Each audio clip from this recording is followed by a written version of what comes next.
ഇവിടെ ഒരു ന്യൂനപക്ഷ കൺസോൾട്ടേഷൻ വോട്ടിങ്ങിൽ നടന്നിട്ടുണ്ട് എന്നൊരു വാദം പറയുന്നുണ്ടല്ലോ. അങ്ങനെ വരാനൊരു കാരണമുണ്ടല്ലോ. ഇവിടെ ന്യൂനപക്ഷം അരക്ഷിതമായിരിക്കുന്ന സാഹചര്യം ആര് സൃഷ്ടിച്ചു? ഇവിടെ വെള്ളാപ്പള്ളി എന്ന സമുദായ നേതാവ് ഇതിലൊക്കെ എത്ര പ്രധാനപ്പെട്ട ഘടകമായി എന്ന് ആലോചിക്കേണ്ടതാണ്.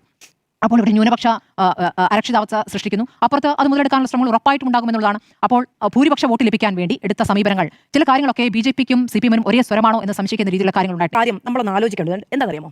ഇത്തവണ ഇപ്പൊ ന്യൂനപക്ഷ ഒരു വോട്ട് കേന്ദ്രീകൃതമായ സ്വഭാവം ഉണ്ടായെന്ന് സ്മൃതി മാഡം പറഞ്ഞല്ലോ. ശരിയാണ്. എന്തുകൊണ്ടാണെന്നറിയാമോ?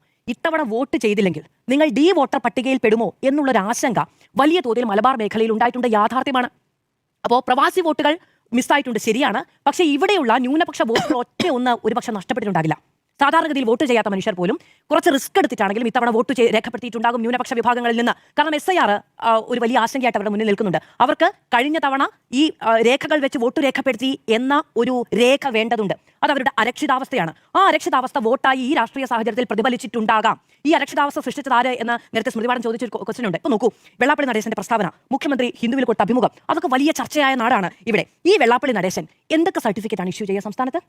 അദ്ദേഹം VD സതീശൻ യോഗ്യനാണ് എന്ന് പറയുന്നു. യോഗ്യതയുടെ സർട്ടിഫിക്കറ്റ് അദ്ദേഹമാണോ കാലാകാലങ്ങളിൽ ഇഷ്യൂ ചെയ്യുക? ആണോ? പിണറായി വിജയൻ ഭക്തനാണെന്ന് പറയുന്നു. ഭക്തന്മാരുടെ സർട്ടിഫിക്കറ്റ് അദ്ദേഹം അവിടെ നിന്നാണോ പ്രിന്റ് ചെയ്ത് കൊടുക്കുന്നത്? അപ്പോൾ നമ്മൾ ഈ ആളുകൾക്ക് അനുവദിച്ചു കൊടുക്കുന്ന ചില പ്രിവിലേജുകളുണ്ട്. ആ പ്രിവിലേജുകൾ അവസാനിപ്പിക്കേണ്ടുന്ന ഒരു സാഹചര്യമുണ്ട്. അതല്ലെങ്കിൽ കേരള രാഷ്ട്രീയത്തിൽ ഈ തരത്തിലുള്ള ധ്രുവീകരണത്തിന്, നമ്മൾ റിയൽ കേരള സ്റ്റോറി, നമ്മൾ കേരളത്തിന്റെ മതേതരത്വം, കേരളത്തിന്റെ ഒരു മതേതരത്വ സ്വഭാവം, സൗഹാർദ്ദം എന്നൊക്കെ ആഘോഷിക്കുന്ന ചില കാര്യങ്ങളുണ്ടല്ലോ, അതിന് പോറലേൽപ്പിക്കുക, അതിന് ക്ഷതമേൽപ്പിക്കുക തുടങ്ങിയത് ഒരു അവകാശം പോലെയും ഒരു വിനോദം പോലെയും കൈയാളുന്ന ചില മനുഷ്യരുണ്ട്. അവരൊക്കെ അത് വകവെച്ചു കൊടുക്കുന്നതിന്റെ ബുദ്ധിമുട്ടാണ് ഈ അനുഭവിക്കുന്നത്.